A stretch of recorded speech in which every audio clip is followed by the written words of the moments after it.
আমি আজকে একাত্মতা ঘোষণা করছি এই কারণে, আমি আমার সন্তানের হত্যার বিচার চাই। আমি বিচার চাই, আমি বিচার চাই। এই বিচার আপনাদের নিশ্চিত করতেই হবে। আমার সব সন্তানের কাছে আমার অনুরোধ, আপনারা আমার সন্তানের হত্যার বিচার করুন। কারণ হাদির শেষ ইচ্ছা ছিল যদি মৃত্যু হয় তবু যেন আমার মৃত্যু বিচার হয়। আমি এই বিচার চাই।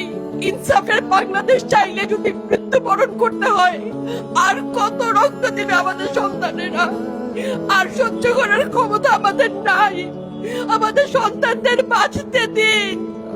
ইনসাফের বাংলাদেশ গায়েব হোক। আমরা আর সহ্য করতে পারি না।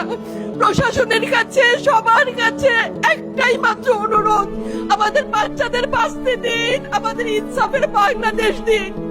কথা বলার শক্তি আমার নাই, আমার চোখ ভরে আসছে। আমি সহ্য করার শক্তি আমাদের নাই। আমাদের বাচ্চাদের বাঁচতে দিন। প্রশাসন সজাগ হবে কবে?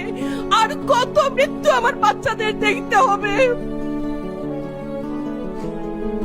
আমি কথা বলতে পারছি না। আপনারা সবাই আমার বাচ্চা হাদির জন্য দোয়া করবেন, আমাদের বাচ্চাদের জন্য দোয়া করবেন, আর ইনসাফের বাংলাদেশ যেন কায়েম হয় সেজন্য দোয়া করবেন।